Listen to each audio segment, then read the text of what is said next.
Hoje a gente vai falar, então, não tem como a gente estudar o bem e o mal sem entender direito Deus, né? Passar pelos seus atributos, que Kardec fez primeiro a pergunta e depois, então, definiu dentro do nosso entendimento e da nossa capacidade os atributos de Deus. Né?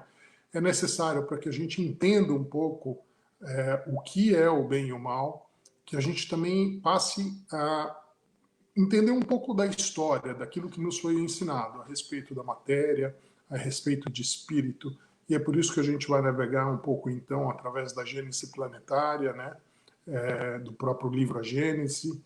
Vamos depois, então, passar pela criação e evolução de nós, espíritos, para a gente poder aí chegar no bem e no mal, finalmente, quase no meio já da apresentação, né? E aí depois vamos passar, então, pela consciência, por aquilo que a gente tanto fala no espiritismo, mas que é necessário, que é o conhecimento de si mesmo. Porque só através do nosso conhecimento é que a gente vai saber lidar com as nossas maiores chagas, que é o orgulho e o egoísmo.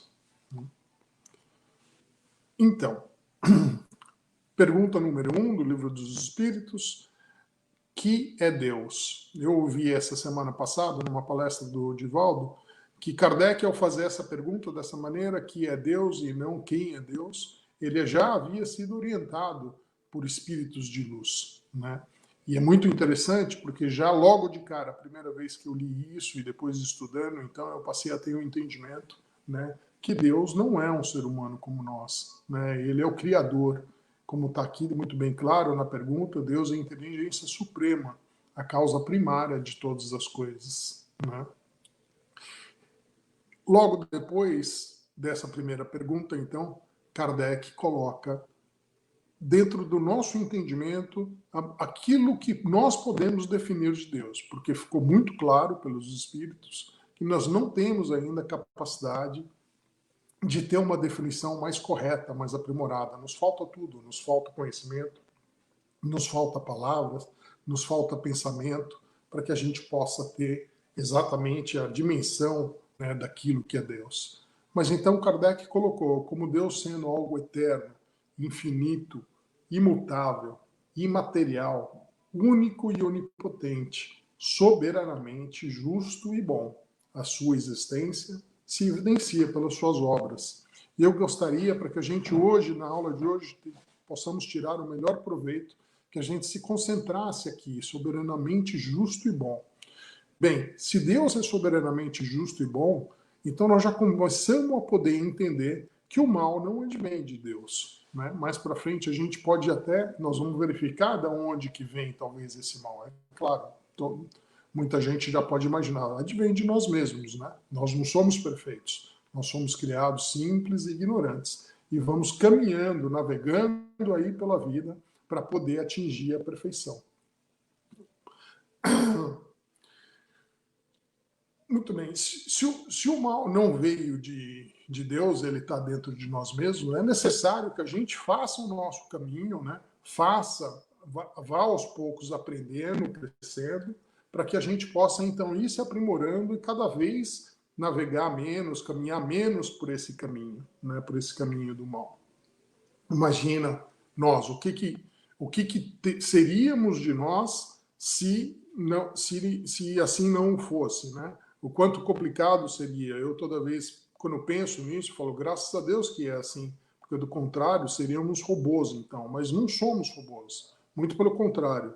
A gente teve tudo que é necessário, fomos criados, né, à semelhança do nosso Criador, com a semente, com a luz divina, e cabe a nós agora, por conta do nosso esforço, percorremos o caminho de volta a essa perfeição. Né? E é isso que é bonito, a gente percebe isso claramente. Conforme vamos percorrendo esse caminho, conforme vamos acertando ou errando, temos influência direta no mundo que nos cerca, não é verdade? A gente cria o planeta, o ambiente em que vivemos, né? Tanto para o bem quanto às vezes para o mal, porque ainda não acertamos, não sabemos corretamente ainda navegar, né? Estamos aprendendo aí, como a gente sabe, nós estamos numa escola de aprendizado. Deus se revela à humanidade na medida em que esta se qualifica para compreender a natureza divina. Ainda está isso no Livro dos Espíritos, né? Quer dizer, Não é em todo momento que a gente tem um entendimento perfeito de Deus. Por isso que no momento em que estamos, o que podemos entender de Deus é aquilo que Kardec descreveu aqui no número 13, na pergunta dos livros dos Espíritos, né? Ainda, os espíritos, Deus tem como os espíritos superiores como seus mensageiros diretos a interagir com os homens através da mediunidade. Quanto isso ficou claro no estudo, né, do livro Depois da Morte, de Leon Denis, não é verdade? A gente coloca, e nesses primeiros capítulos que nós estamos lendo agora, lemos Grécia, já lemos Egito, né, e lemos também Índia. Há quanto tempo, em nenhum momento, desde que a gente tem história aqui na Terra, fomos deixados sós, né? Deus sempre se fez presente, talvez a gente não tenha percebido, mas ele sempre esteve presente. A gente se remonta a 5.000 anos atrás, as histórias, os ensinamentos, quando que na sua pureza eles são isentos, né, da parte humana, onde ao longo do tempo nós vamos colocando, não tem como, a gente recebe o ensinamento de maneira pura, e aos pouquinhos vamos inserindo, né, aqueles nossos defeitos, a nossa vontade dentro daqueles ensinamentos. Mas quando você vai na raiz deles, eles são totalmente puros. E é exatamente, tem muita similaridade, muita coisa, assim, não dá para usar a palavra idêntica, né?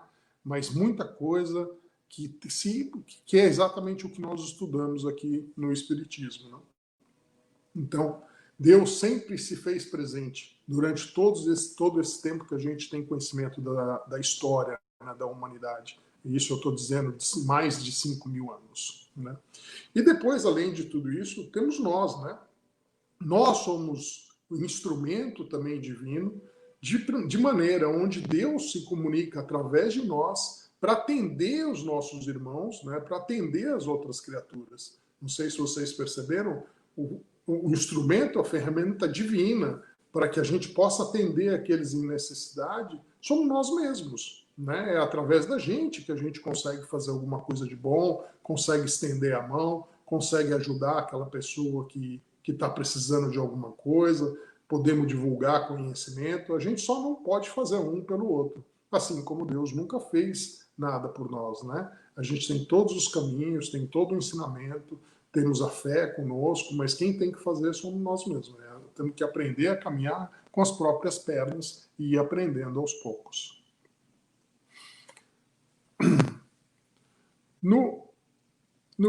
Pode passar, Lina, por favor. No Livro dos Espíritos, na pergunta 27, começa então a explicação que há dois elementos gerais do universo, a matéria e o espírito. Sim, e acima de tudo Deus, o Criador, Pai de todas as coisas. Deus, espírito e matéria constituem o princípio de tudo o que existe, a trindade universal. Mas ao elemento material se tem que juntar o fluido universal, que desempenha o papel de intermediário entre o espírito e a matéria, propriamente dita. Por demais grosseira, para que o espírito... Perdão, gente. Eu vou reler aqui porque não ficou claro.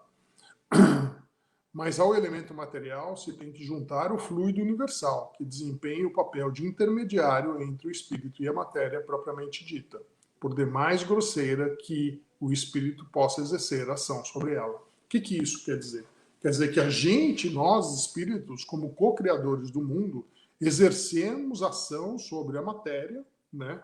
Onde a gente, a partir disso, então, assumimos o nosso papel de co-criadores no mundo. A gente vai ver isso um pouco mais adiante nos outros slides, exemplo de Jesus Cristo, que a gente sabe que ele já exerce essa ação sobre a matéria há 4,5 bilhões de anos, né, dando as bases iniciais do planeta onde nós hoje habitamos. Então é sobre essa ação na transformação da matéria que a gente acaba tendo o planeta na forma como a gente tem, né? Aí depois, um pouco mais adiante, no Livro dos Espíritos, vem a explicação do fluido, né? Esse fluido universal, ou primitivo, ou elementar, sendo o agente de que o espírito se utiliza, é o princípio sem o qual a matéria estaria em perpétuo estado de divisão e nunca adquiriria as qualidades que a gravidade lhe dá. Então, o que ele está querendo dizer aqui? É através da manipulação desse fluido universal onde os planetas são formados, onde as galáxias são formadas, as estrelas são formadas, né? E é claro que as galáxias também são formadas através da manipulação desses fluidos. É claro que nós, ainda no nível em que estamos, ainda como estudantes, aprendizes nos primeiros estágios, não temos conhecimento disso. Mas a gente pode verificar através da literatura, daquilo que estudamos aqui no Espiritismo, que Jesus Cristo tinha, né? Tem, aliás, essa capacidade de manipulação dos fluidos para ajudar a formar, inclusive, a Terra na forma como nós a conhecemos hoje, né? Totalmente adequada, né? Para que a vida aqui pudesse existir. Quando a gente para pensar um pouco com relação a tudo isso, né? A formação do universo, a formação das estrelas, a formação de tudo que nos cerca, cada vez para mim fica claro. Eu falo assim, como é que alguém pode duvidar, né, que tudo isso é obra do acaso? Isso não é obra do acaso. Né? Se a gente parar para pensar um pouco, falar assim, poxa, a velocidade que a Terra gira, né, a perfeição com que ela gira, se a Terra girasse mais devagar, se a Terra girasse mais rápido, se a Terra girasse mais rápido, os oceanos iriam inundar toda a parte do Equador que a gente conhece hoje aqui da Terra, né? Se a Terra girasse mais devagar, o problema que a gente teria, né, com relação ao frio, né, com relação ao calor e algumas outras regiões, a gente vê a Lua, onde tem o lado escuro da Lua, onde não tem luz nenhuma, né? A diferença de temperatura entre a parte da Lua que tem luz e a que não tem. Não tem como a gente achar que tudo isso é simplesmente obra do acaso. Isso não é obra do acaso, propriamente como nos é explicado aí no começo do livro dos Espíritos, né? Quando a gente chega nessa parte da criação e na perfeição de tudo aquilo, de todo o universo que nos cerca, eu gosto sempre de citar o Benjamin Franklin. Quem já me ouviu em outras palavras, né? É claro que isso está se tornando um pouco repetitivo, mas eu gosto sempre de citar ele, né?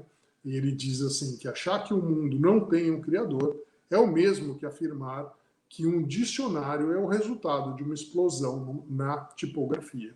Não é verdade? Tudo, absolutamente tudo que nos acerca está na perfeita harmonia do nosso Pai, do nosso Criador. Não é? Vamos em frente aqui. Você passa um slide, Lino? Os primeiros tempos da órbita terrestre. Né? Então, vamos ver aqui esse trecho. Rezam as tradições do mundo espiritual que, na direção de todos os fenômenos do nosso sistema, existe uma comunidade de espíritos puros e eleitos pelo Senhor Supremo do Universo, em cujas mãos se conservam as rédeas diretoras da vida de todas as coletividades planetárias. Isso está no capítulo da Gênese Planetária, do livro Caminho da Luz. Né? Emmanuel nos traz essa descrição aqui. Então, por aqui, a gente passa a entender e ver, pela história que o Emmanuel nos conta, né, que uma desses espíritos eleitos pelo Senhor do Universo, por Deus, né, é Jesus. E ele já trabalha para a gente pela Terra, pelo menos, então, 4,5 bilhões de anos. A gente vai ver um pouco mais adiante, né, uma descrição que eu coloquei aqui do próprio livro, Caminho da Luz, onde descreve os tempos iniciais desse planeta aqui, onde Jesus já manipulava, então, o fluido cósmico universal, procurando dar a esse planeta as condições ideais para receber a vida. Na formação, a gente vai ver um pouco mais adiante, na formação do educandário, da escola de seres. Então, estava se formando aqui na Terra um lugar de estudo, de aprendizado. E isso é importante para que a gente mais adiante também vai entender o bem e o mal. Né? Porque se a gente está formando aqui, está sendo formado, e nós habitamos um planeta onde é uma escola, né, a gente passa a entender um pouco aquilo que às vezes reclamamos. Né? Falando assim, puxa, mas eu estou aqui na Terra, tem tudo aqui do meu lado, essas pessoas são ruins, tem tanto crime ainda, tem tanta violência, mas a gente tem que lembrar que na perfeição do universo, né, na sintonia em que o universo está, nas leis divinas, a gente não poderia viver em outro lugar que não fosse aqui. Ou por algum acaso, vocês acham que a gente poderia estar vivendo em Júpiter? Com os exemplos que eu gosto sempre que o Humberto nos traz. Imagina o estrago que a gente ia fazer em Júpiter, com os nossos pensamentos, num planeta onde não se comunica mais pela fala, simplesmente pelo pensamento. Imagina você ter o teu pensamento aberto em Júpiter, o estrago que você, a desarmonia que a gente iria trazer para aquele planeta. Né? Então isso não é possível. Quando a gente reclama, puxa, mas eu estou aqui na Terra, em volta desses espíritos ainda talvez não tão esclarecidos, então eu estou no lugar certo. Essa é a beleza, essa é a harmonia que o universo existe. Quando eu reclamo do mal, eu falo assim, mas por que eu tenho que conviver com esse mal? Por que eu tenho que conviver com essas pessoas que ainda matam, que ainda não têm um bom esclarecimento das coisas? Porque é aqui que eu pertenço, eu não sou um espírito elevado. Eu ainda estou aprendendo, eu estou ainda dando os primeiros passos. Eu não posso ir para um outro planeta onde eu vou desarmonizar o ambiente ali. Né? É que a gente tem uma visão muito estreita, a gente acha que não, que já estamos bem, porque a nossa visão sempre é estreita, a gente precisa ampliar ela um pouco mais, né, para entender o que é um espírito de luz. Né? Nós sabemos que quando a gente estuda o espiritismo, são 5 categorias de mundos habitados, sendo que as 3 primeiras é o mundo material, as 2 últimas já nem matéria existe. Né? A matéria não existe mais na forma como nós a conhecemos. Né? Então a gente está sim no lugar certo. E estamos envoltos sim de coisas que ainda não são boas, que é o chamado mal, que nós mesmos praticamos. Os nossos irmãos, aqueles que estão um pouquinho mais atrasados na escola, como a Lina sempre fala, eu gosto muito da colocação dela. Tem gente que está primeiro ainda cursando o primeiro ano, tem outro que já está no terceiro ano, tem gente que está no comecinho do primeiro ano, tem gente que já está mais para o final, já está nas provas finais, mas a gente está no mesmo lugar, a gente está no lugar certo, onde a gente deveria estar. Né? No próximo slide aqui, agora a gente vai ler então um pedacinho do A Caminho da Luz, né, da Gênese Planetária. Laboratório de matérias ignescentes, o conflito das forças telúricas e das energias físico-químicas opera as grandiosas construções do teatro da vida. No imenso cadinho, onde a temperatura se eleva por vezes a 2.000 graus de calor, como se a matéria colocada num forno incandescente estivesse sendo submetida aos mais diversos ensaios, para examinar-se a sua qualidade e possibilidade na edificação da nova escola de seres. Então, aqui é aquele pedaço que eu comentei com vocês, né? Edificação da nova escola de seres. A gente está aqui na escola, a gente está aqui nesse planeta correto, no ponto certo, onde devemos estar. Para quê? Para aprender, para a gente crescer, porque nós ainda não somos espíritos evoluídos, né? A gente não tem condição de habitar ainda outros lugares, a não ser aqueles que vieram aqui como missionários, que vieram só para nos ajudar. Né? Alguma pergunta, Lina? Como é que a gente está aí? Acho que não. Então vamos em frente aqui. Deus é o Criador, como eu estava comentando antes. Nós, espíritos, somos co-criadores. Né? Deus cria e os espíritos fazem. A gente sabe pela história, né? Honório Abreu, ele através da literatura de André Luiz, ele nos trouxe, existe uma aula dele, onde eu gosto muito, né? E ele cita, então, que a luz saiu do nosso Criador. Ela saiu com uma intensidade infinita, muito forte. Mas no segundo seguinte em que ela saiu do nosso Criador, essa luz foi diminuindo de intensidade, diminuindo, diminuindo e diminuindo. Até então que chegou nos minerais aqui na Terra, onde nós, ainda como princípio inteligente, fizemos os nossos primeiros estágios da vida. Né? Depois passamos aos vegetais, aos animais e, posteriormente, então, ao homem.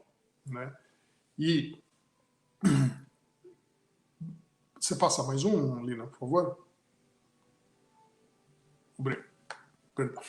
Não, volta um, né? Perdão, eu me perdi aqui, gente.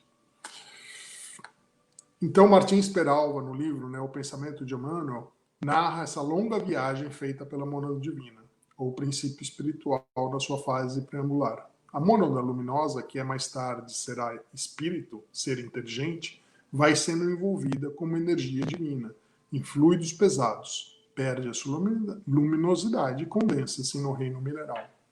E aí essa luz, aquilo que eu estava contando, ela se transforma, ela é incipiente na planta, ela é primária nos irracionais, contraditória nos homens de mediana evolução e excelsa nas almas sublimadas. Né? Esse é o crescimento, é o caminho da evolução que a gente passa. Né? Depois, já no Livro dos Espíritos, então, na pergunta 115, passa um slide para mim, Lina, por favor. Nós temos lá: dos espíritos, uns terão sido criados bons e outros maus? Não. Deus criou todos os espíritos simples e ignorantes, isto é, sem saber. Esse simples e ignorante, a gente pode entender de duas formas, as duas estão corretas. Né? A gente pode entender da forma simples na questão do nosso perispírito, do nosso corpo físico. Então a gente tem um corpo simples e aí ele vai evoluindo conforme nós espíritos vamos evoluindo. Né? É por isso que a gente, há muito tempo atrás, a gente habitava um corpo de um Neandertal e hoje a gente habita esse corpo aqui que está condizente com o nosso grau evolutivo. Né? Ignorante, a gente pode entender no conteúdo, né? Conforme a gente vai evoluindo, então o princípio espiritual vai se aprimorando. E aí vamos passando, então, da ignorância à sabedoria. Né? Agora, a gente pode também interpretar a frase aí, simples e ignorante da seguinte forma. Né? Quando no início, na fase ainda, nos começos da fase hominal, né? Onde a gente vai conquistando a razão, onde a gente vai conquistando, né, a fala, a gente passa a falar, a gente passa a ter um raciocínio contínuo que não tem nos animais. Esse é um momento onde a gente passa a ter a capacidade de evolução. É onde a gente começa a fazer o uso do nosso livre-arbítrio. Né? Então, esse realmente é o momento da transformação. É um momento onde a gente passou realmente a fazer a diferença, onde a gente passou a agir sobre a nossa vontade, sobre o nosso livre-arbítrio. Né? Na 132, então, qual o objetivo da encarnação dos espíritos? Né? A encarnação tem dois fins: para que alcancemos a perfeição e de pôr o espírito em condições de suportar a parte que lhe toca na obra da criação. Para executá-la, é que em cada mundo toma o espírito um instrumento, que é o corpo, né? De harmonia com a matéria essencial desse mundo, a fim de aí cumprir, daquele ponto de vista, as ordens de Deus. Então, isso é o que eu estava falando um pouco antes aqui. Nós somos co-criadores. Olha a responsabilidade que nós temos. Né? Deus espera que a gente, pela nossa ação, né? Aquilo que a gente estava conversando um pouco, não basta só a gente orar, né? A gente ficar muito nas palavras, a gente tem que passar a agir, a gente tem que passar a fazer corretamente. A gente aprende, vem, estuda, e depois a gente tem que conseguir transformar esse conhecimento em ação, em fazer, né? Não dá para ficar só na parte do conhecimento, só na parte da fala. A gente tem que passar a agir da maneira como a gente entende, como a gente estuda. Eu sei que não é fácil, para mim não é fácil para ninguém. Mas aos pouquinhos a gente vai conquistando, a gente vai galgando esses passos aí, né?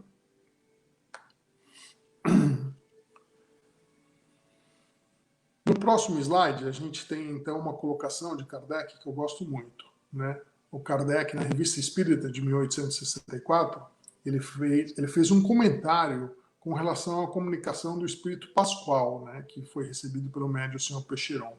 E a comunicação diz o seguinte: o espírito encarnado trabalha para a melhoria do mundo que habita, assim ajudando a sua transformação e o seu progresso material, que estão nos desígnios de Deus, de quem é um instrumento inteligente. Então é aquilo que a gente vem falando aqui, né?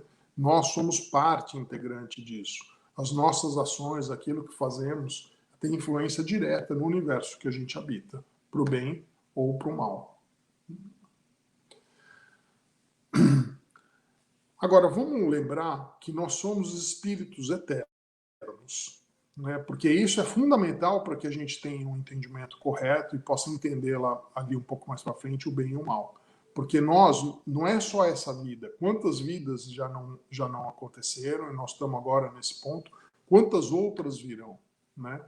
Então, a verdadeira vida, tanto do animal como do homem, não está no invólucro corporal, está no princípio inteligente que preexiste e sobrevive ao corpo. O corpo é instrumento de ação para o princípio inteligente. Isso está na explicação da Gênesis. Então, a gente precisa sempre ter isso em mente, porque ajuda muito a compreensão e aceitação do mundo que a gente vive, né?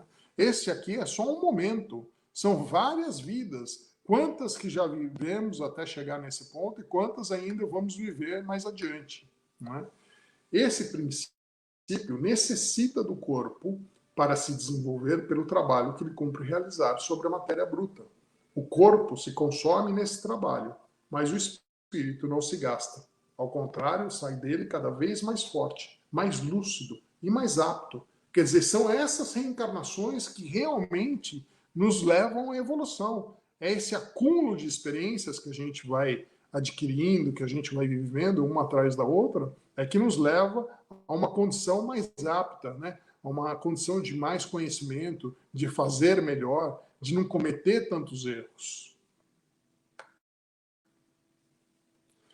Na pergunta 71, então, a gente tem um pouco aqui uma passagem, né, uma explicação aqui dessa evolução do espírito. Então, na 71, 73, 75, eu pesquei só as partes que interessavam a gente falar a respeito dessa inteligência. Então, na 71 ele diz: inteligência não é atributo do princípio vital, visto que as plantas vivem e não pensam. Então, quando a gente teve, né, no mundo vegetal, a gente ainda não pensava, isso que eu queria deixar bem claro, tá? Aí depois, na 73, então, ele já explica, né? O instinto é uma espécie de inteligência sem raciocínio. Não há linha de separação, onde uma termina e a outra começa. Muitas vezes essas linhas se confundem. Então, quando a gente já estava, né, no mundo animal, nós tínhamos instinto, o que é divino e é perfeito. Veja, ele aqui ele coloca como espécie de inteligência sem raciocínio, né? Agora, o instinto é perfeito, por quê? Porque vinha de Deus. Então a gente verifica, por exemplo, eu gosto do exemplo do salmão, por exemplo, né? O salmão ele migra rio acima, no fim da sua vida, com todo o seu esforço para poder desovar os ovos, né? Para gerar vida. E ele faz assim sem lamúria, sem estar reclamando. Nós não, para envelhecermos, depois que a gente então passou a ser inteligente, passamos a raciocinar, não. A gente envelhece reclamando, reclamando que não está bom, que está tudo doendo, né? Quer dizer, aí a gente começa já a perceber um pouco a ação, né, das incompreensões, né, daquele ego que começa, quando a gente passa a ter inteligência, então começa a ponderar por conta dos próprios caminhos, das decisões que a gente foi fazendo, né? Na 75, então, ele traz: o instinto não raciocina, a razão permite a escolha e dá ao homem o livre-arbítrio. Foi aí que surgiu o mal, né? Foi nesse momento, então, onde a razão permitiu a escolha. Foi onde a gente passou a fazer uso do nosso livre-arbítrio, que a gente começou a caminhar por caminhos que não estão de acordo com a lei de Deus. Mas não tem nada de errado nisso. É importante a gente entender que isso faz parte da evolução. Não teria como a gente caminhar, né, pelo bem se a gente não conhecesse o mal. Mais adiante vai vir um slide que vai falar a respeito disso. O Livro dos Espíritos, Lei Divina ou Natural, né? Na pergunta 630. O bem é tudo o que é conforme a lei de Deus. O mal, tudo o que lhe é contrário. Assim, fazer o bem é proceder de acordo com a lei de Deus. Fazer o mal é infringi-la. Então, toda vez que a gente anda de acordo com as leis de Deus, a gente está fazendo bem. Toda vez que a gente anda em desacordo com as leis de Deus, a gente está infringindo. Acontece duas coisas. Acontece a dor e a gente possivelmente está fazendo um mal para alguém, né? E a dor ela vem exatamente no sentido de nos alertar. Olha, você está fazendo alguma coisa que não está bom, você está fazendo alguma coisa que está errada, né? Então presta atenção. Porque também se não houvesse a dor, a gente estaria estacionário, né? Porque se não vem a dor, no que você vai evoluir? Você fica parado, você não faz nada, né? Então é por isso que toda vez que a gente caminha pelos caminhos errados, vem essa sinalização da dor. Na pergunta 634, Deus deixa que o homem escolha o caminho. Tanto pior para ele, se toma o caminho mau, mais longa será a sua peregrinação. Se não existissem montanhas, não compreenderia o homem que se pode subir e descer. Se não existissem rochas, não compreenderia que há corpos duros. É preciso que o espírito ganhe experiência. É preciso, portanto, que conheça o bem e o mal. Eis porque se une ao corpo. Então, o que ele está dizendo aqui, que às vezes é um pouco de difícil compreensão, né?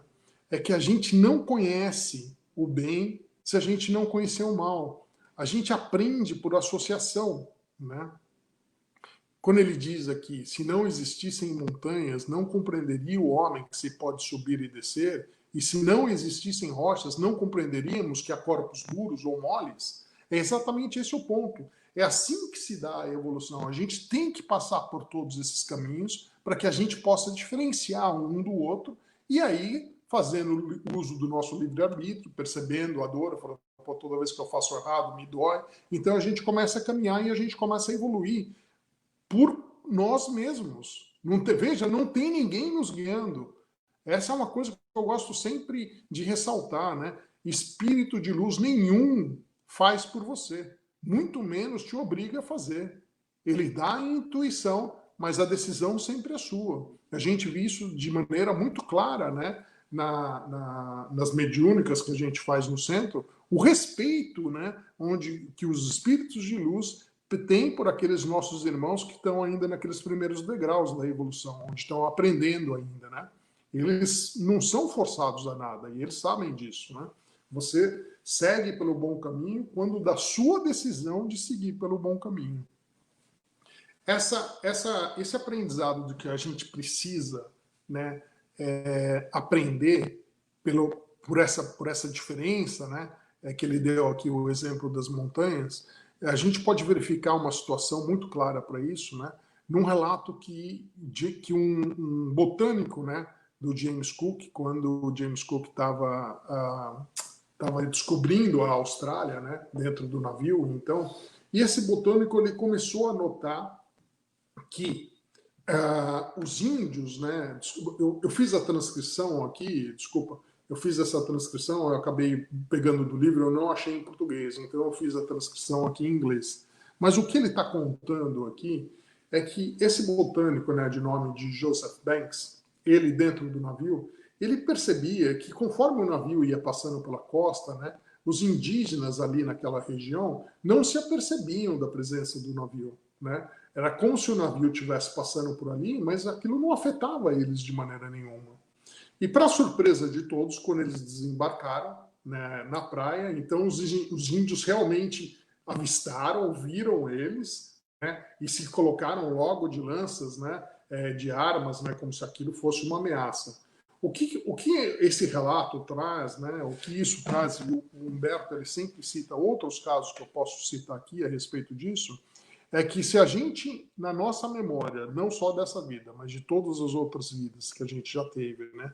Quando a gente tem algum fato inusitado, algo que não vemos, que não conhecemos, né?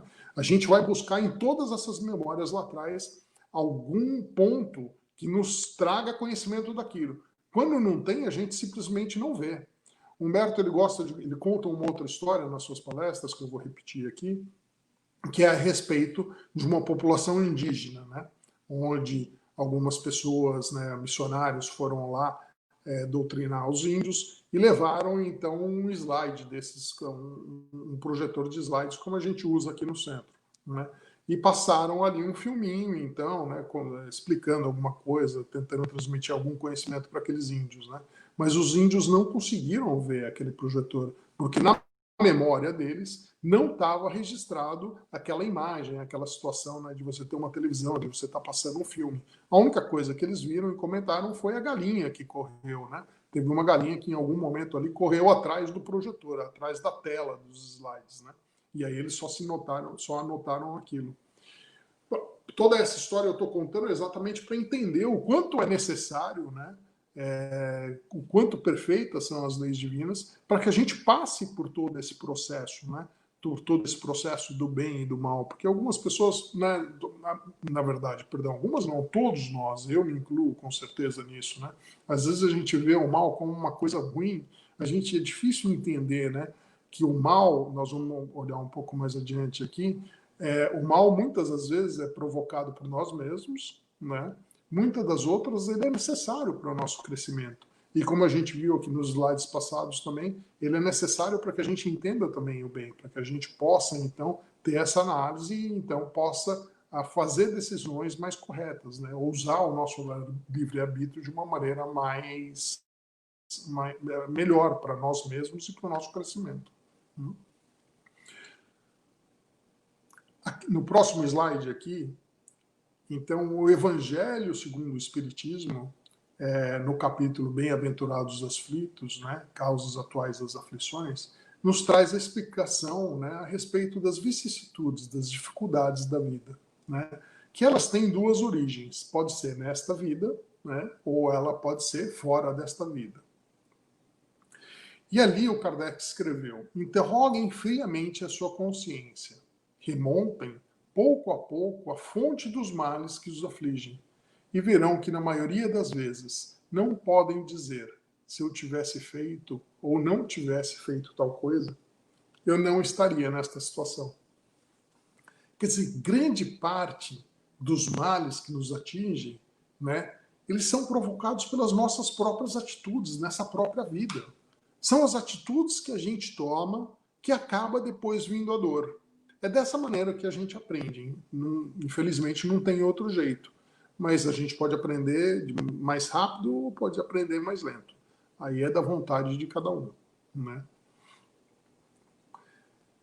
Pouco mais adiante, bem-aventurados os aflitos pode, por conseguinte, ser traduzido assim: felizes aqueles que têm a oportunidade de provar a sua fé, a sua determinação, a sua perseverança e a sua submissão à vontade de Deus, pois terão centuplicadas as alegrias que lhes faltam na terra. E depois do trabalho virá o repouso. Quem trouxe essa comunicação foi o espírito de Lacordaire, né, em 1863, na cidade de Havre. Então, as dores, as dificuldades, elas podem vir dos erros, a grande maioria dos erros que a gente comete na própria vida, né? Ou elas podem vir fora desta vida, de outras vidas passadas, né? Mas não adianta nada a gente ficar naquela situação de lamúria. Se você está passando por alguma coisa, né, como ele diz aqui, uma oportunidade, se a gente passar a enxergar isso como oportunidade, a nossa atitude frente a isso, ela passa a ser totalmente diferente. E a gente passa, então, a colher muito mais os frutos, né? Quando a gente realmente se submete e aceita essa situação. Porque essa situação, na verdade, se a gente se colocar como uma criança, né, e nós somos, a grande maioria de nós aqui, já somos pais ou mães, a gente sabe como é que é com as crianças. Às vezes a criança não quer fazer aquilo, às vezes ela não está com vontade, mas você sabe, você tem certeza que aquilo é o melhor para ela, é o melhor para o crescimento e para a evolução para ela. Assim também é Deus conosco. Existem algumas situações difíceis que a gente tem que passar? Existem, mas a gente tem que passar por elas, porque do contrário a gente não vai crescer, né? A gente não vai evoluir, a gente não vai andar para frente. Então é isso que está falando aqui, né? É isso que a gente tem que aprender um pouco a aceitar as condições das provas que a gente está vivendo. Depois, no Gênesis, no capítulo 3, né, a origem do bem e do mal, também aqui é uma outra forma de colocar, mas é o mesmo assunto, né? Então, o mal tem duas categorias que se importa distinguir, né? Ele fala lá na Gênesis: os males que independem da vontade do homem, ou seja, os flagelos naturais, A gente tem os flagelos naturais depois descritos nas leis divinas, na lei de destruição, né? E vamos ler um pouco aqui para entender um pouco mais. E a outra categoria, que é a dos males que o homem pode evitar, é aquilo que a gente estava falando no slide anterior, que está no Evangelho, né? Os males mais numerosos são os que o homem cria por seus próprios vícios, os que provêm do seu orgulho, do seu egoísmo, da sua ambição, da sua cupidez, de seus excessos em todas as coisas. Aí está a causa das guerras, das calamidades que elas geram, das dissensões, das injustiças, da opressão, do fraco pelo forte, enfim, da maior parte das moléstias, né? Esses são a grande parte dos males que a gente vive no mundo, é decorrente das nossas próprias atitudes, ou às vezes, se não nossas, do nosso companheiro, né, do ambiente que a gente vive. Mas a gente está aqui todo mundo aprendendo, não vamos nos esquecer, não tem nada errado. Você não tem condição de você ir habitar lá Júpiter, como a gente já falou, né? Imagina o desequilíbrio que a gente ia trazer para o planeta. A gente está no lugar certo, a gente está com as pessoas certas, né? A gente está realmente aprendendo aqui, né? A dor é o aguilhão que empurra o homem a avançar na via do progresso. Infelizmente é assim que as coisas acontecem. É através da dor que a gente aprende, que a gente cresce, que a gente sai da situação de não querer crescer, de não querer evoluir, né? Como se a gente tivesse parado, né? O homem cujas faculdades são limitadas não pode adentrar nem abarcar o conjunto dos desígnios do Criador. Julga as coisas sob o ponto de vista de sua personalidade, dos interesses factícios e da convenção que ele criou para si, e que não estão na ordem da natureza. Por isso é que ele encontra muitas das vezes coisas más e injustas, aos quais achariam ser injustas e admiráveis, se visse a causa, a finalidade e o resultado definitivo. Para a gente aprender um pouco o que esse pedaço aqui, essa parte, né, da Gênesis está querendo dizer, eu sempre gosto de contar a história de um conto do Humberto de Campos, né? Então, Humberto de Campos traz uma história a respeito de um espírito muito evoluído, né, um espírito de luz que viveu aqui na Terra. Mas por conta dos seus excessos, né, ele deveria, assim como eu, às vezes comer um pouco demais, né, e aí ele acabou infartando do coração.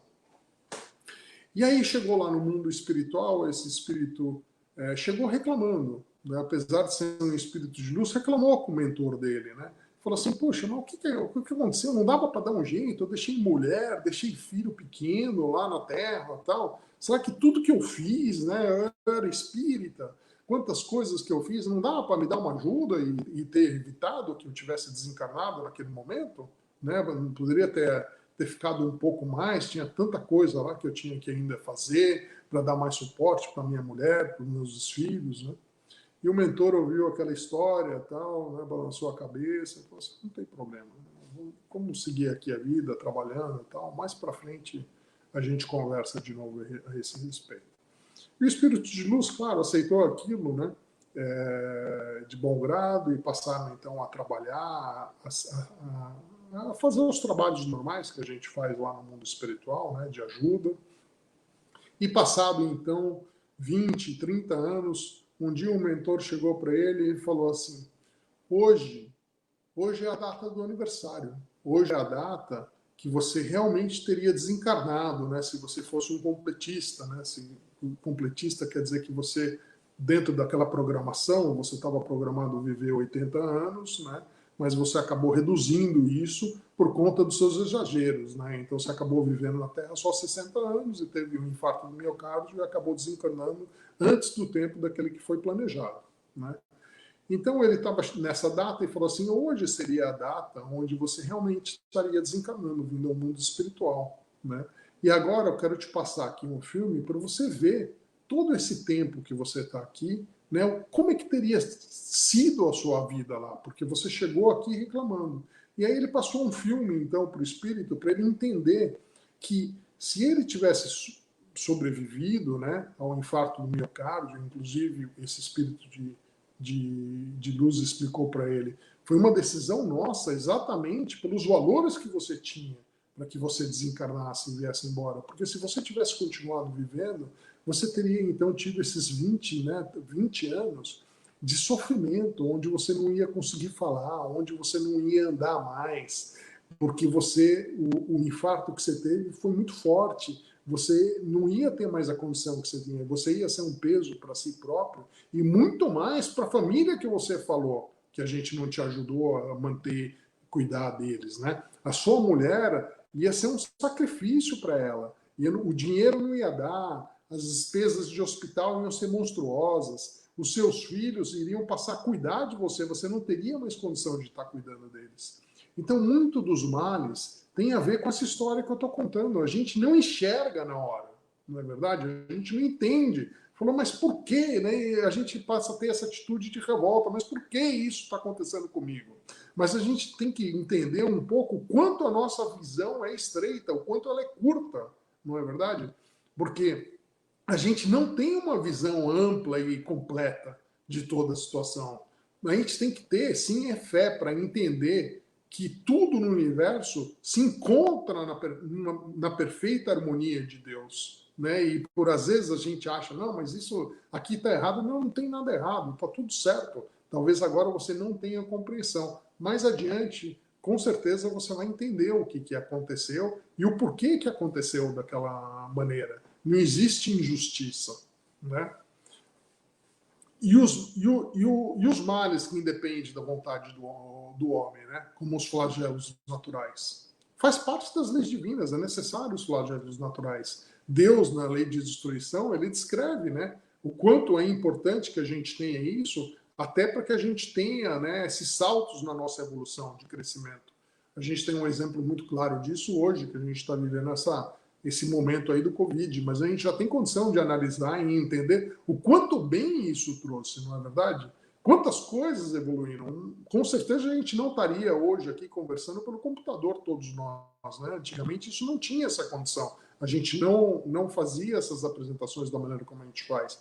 Tudo era deslocamento, né? O quanto que a gente gastava, né, de combustível, de energia, poluir o planeta, para se locomover constantemente de um lado para o outro. Quanto isso diminui, isso não vai mudar mais. Isso já são os frutos que a gente está colhendo desses flagelos naturais, né? E dentre esses, tantos outros. É necessário, às vezes, que a gente tenha esses flagelos naturais para o crescimento, para a evolução de toda a humanidade, não só de nós. O que acontece é que a gente se esquece que a vida é eterna, né?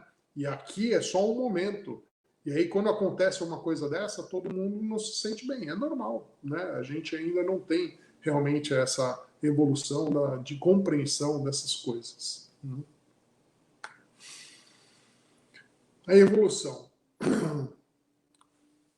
A evolução, ela é individualizada, né? Ela depende de cada um, né? E ela depende, na verdade, só de nós mesmos, ela não depende dos outros, né? Só que para a gente ter esse entendimento, né, é por isso que a gente precisa ter um pouco de perdão, é por isso que a gente tem que ter respeito por aqueles que ainda não estão nessa condição, né? A gente, com relação à nossa evolução, eu gosto sempre de lembrar, né, que quantos espíritos de luz nos atendem, não é verdade? Para o nosso padrão que nós estamos aqui na Terra, né? Quantos missionários? Deus já mandou Jesus para a gente.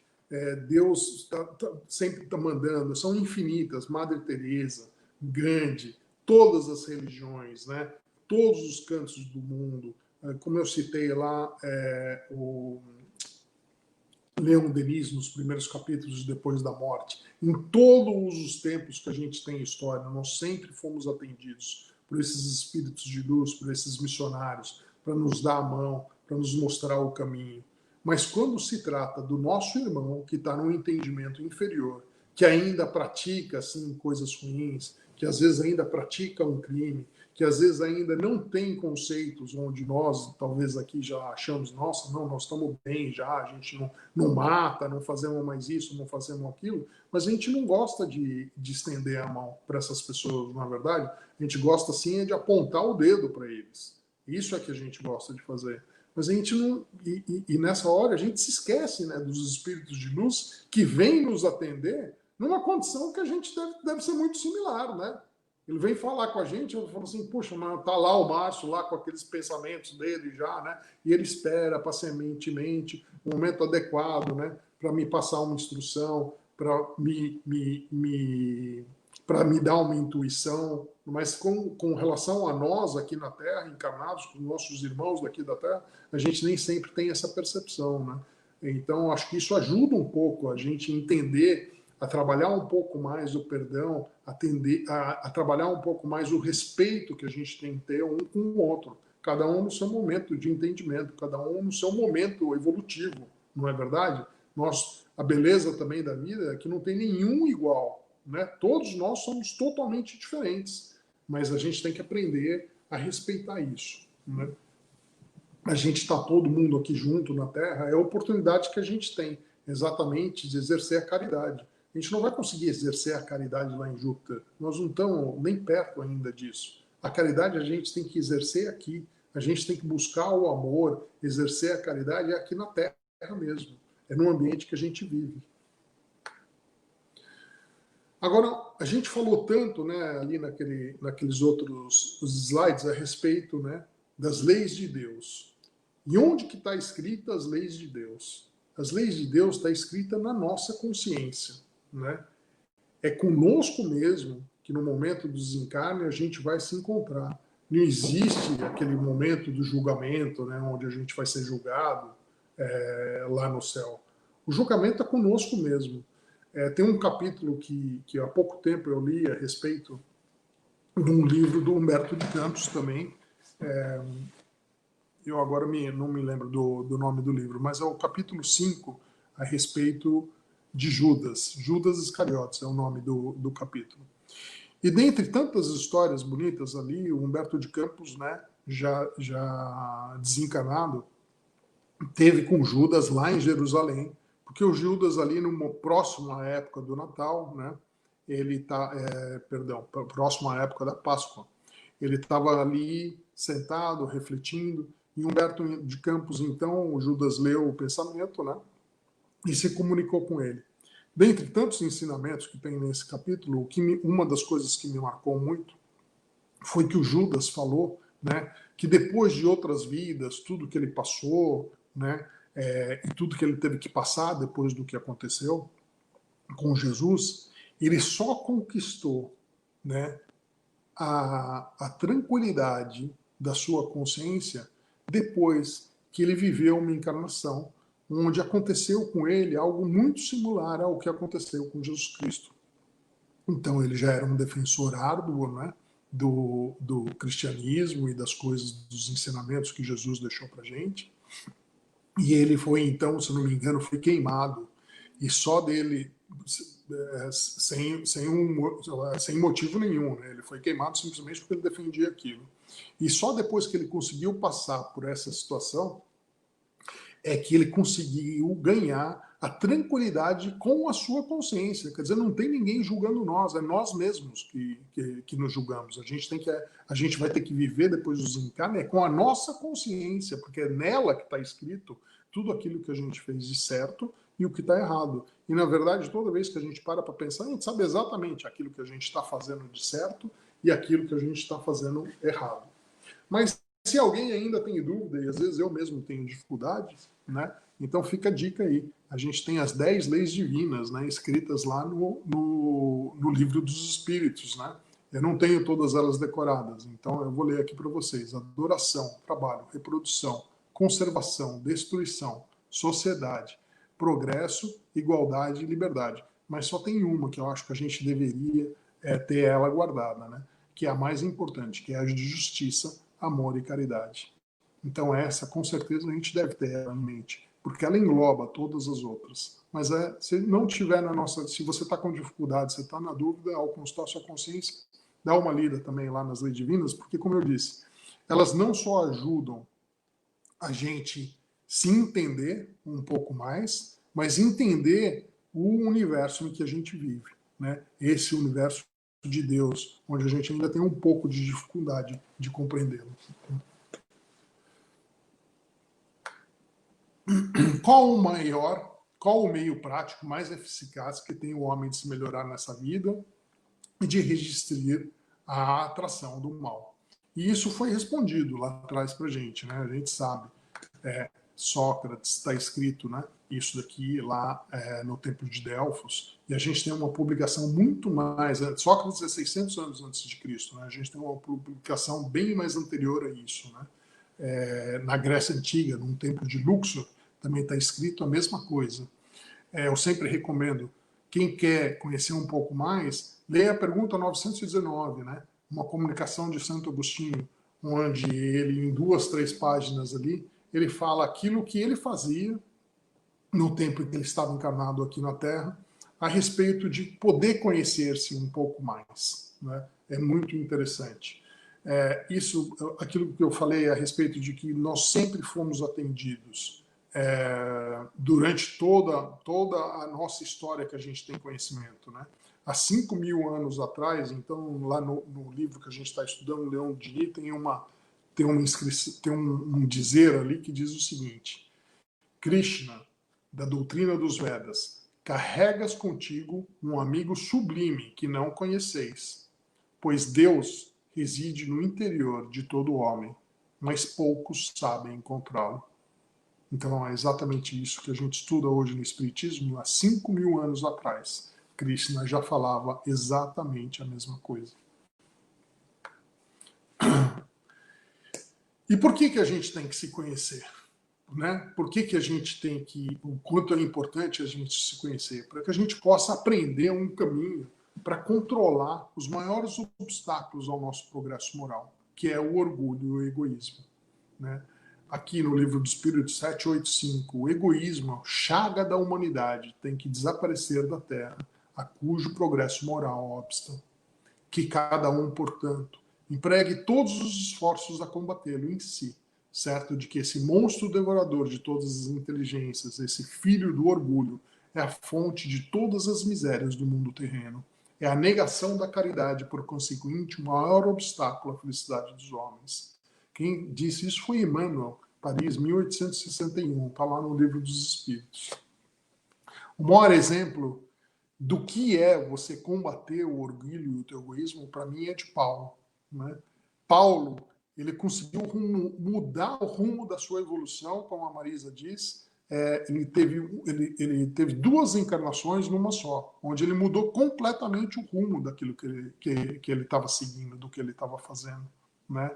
Ele conseguiu combater, né, o seu orgulho, o seu egoísmo, né? Ele conseguiu passar por aquele momento, depois que ele teve a visão do Cristo, onde ele ficou cego, e aí nos é descrito, né, que caíram escamas do quê? Escamas do seu orgulho, do orgulho dele, né, que ele não conseguia enxergar as coisas. Essas escamas que caíram dos olhos, que deixaram ele momentaneamente cego, quando caíram, ele pôde então enxergar a vida de uma maneira completamente diferente. E foi aí que ele se tornou, então, um dos maiores apóstolos do Cristo, né, na divulgação da nossa doutrina. Então, fica aí o exemplo para a gente. Né? Sempre é possível. Às vezes a gente pensa, mas é tão difícil, né? Quantas vidas eu vou ter que levar? Eu falo assim, olha, Paulo, para ele bastou uma encarnação só. Né? E ele percebeu, ele conseguiu enxergar e conseguiu adquirir o conhecimento e mudar, e passar a fazer, né? Que é o mais difícil para todos nós. Né? Então, sempre é possível, sim. Né? Platão. Platão identificou o mal como a face escura do ser, Carl Jung como a sombra. Mas a Joana de Anges, cada vez mais, quanto mais eu estudo, né, mais encantado eu fico com ela e com aquilo que ela nos ensina, ela diz que aí permanecem os impulsos indomados que respondem pelo retardamento da autoiluminação. Então, se a gente não cuidar deles, não tem outro caminho. A gente tem que cuidar, né, desses impulsos indomados aí, para que a gente possa crescer, para que a gente possa evoluir. É assim que a gente consegue combater o próprio mal que nós mesmos causamos, que nós mesmos somos criadores dele. Né? E aí, então, no Evangelho segundo o Espiritismo, né, no capítulo Há Muitas Moradas na Casa do Meu Pai, Kardec nos trouxe o seguinte texto: no vosso mundo precisais do mal para sentirdes o bem, da noite para admirardes a luz, da doença para apreciardes a saúde. Nos mundos superiores não há necessidades desses contrastes. A luz eterna, a eterna luz, a eterna beleza e a eterna serenidade da alma proporcionam uma alegria eterna, livre de ser perturbada pelas angústias da vida material ou pelo contato dos maus, que lá não tem acesso. É um pouco tudo aquilo que a gente está falando. Graças a Deus que a gente não habita Júpiter, porque a gente também levando o mal para lá, né? A gente tem que aprender a controlar ele aqui conosco mesmo, antes da gente poder evoluir. Mas a gente pode evoluir não só indo para Júpiter. O que eu gosto muito é de pensar que a gente pode evoluir tornando esse planeta que a gente habita no planeta Júpiter do futuro, né? Através das nossas ações, como a gente aprendeu. Porque nós somos co-criadores. E aquilo que a gente faz hoje tem influência no dia de amanhã.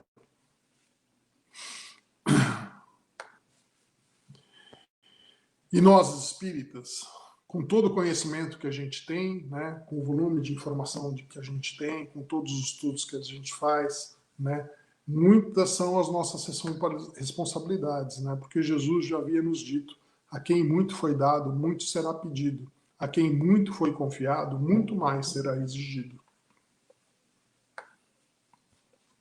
E então Jesus, um dia conversando com Tadeu, né, isso está no Boa Nova, no capítulo 7, ele perguntou: Senhor, os espíritos do mal são também nossos irmãos? E Jesus, com aquela calma e bondade dele, respondeu: toda a criação é de Deus. Os que vestem a túnica do mal envergarão um dia a da redenção pelo bem. O discípulo do Evangelho não combate propriamente o seu irmão, como Deus nunca entra em luta com seus filhos. Segue no teu caminho, no mundo, atento a teus próprios deveres, pois não nos consta que Deus abandonasse as suas atividades divinas para impor a renovação moral dos seus filhos ingratos, que se rebelaram na sua casa. Se o mundo parece povoar-se de sombras, é preciso reconhecer que as leis de Deus são sempre as mesmas, em todas as latitudes da vida. Necessitas da edificação do reino no âmago do teu espírito, sendo este o objetivo de tua vida. Capacita-te de que ninguém pode dar a outrem aquilo que ainda não possua no coração. Vai, trabalha sem cessar pela tua grande vitória. Zela por ti e ama teu próximo, sem olvidares que Deus cuida de todos nós. Esse Jesus, nosso mestre querido, né, sempre me marcou muito isso. Vós sois deuses, né? E ele diz ainda: na verdade vos digo, que aquele que crê em mim também fará as obras que eu faço, e as fará maiores do que estas. Essa é por isso que a gente está nessa escola da vida, para que a gente possa ir evoluindo, né? Leve o tempo que levar, mas o fim, o destino, Jesus já sabe, né? Ele tem certeza, e a gente vê isso sempre nas suas palavras, né? Ele já sabe o nosso futuro, já sabe que a gente vai chegar à perfeição, né? E talvez por isso ele resumiu tudo aquilo que a gente conhecia de Moisés nisso: amar a Deus acima de todas as coisas e o próximo como a si mesmo. Aí estão a lei toda e os profetas. Mateus 22:37. Essa foi a bibliografia que eu utilizei para poder fazer esse estudo.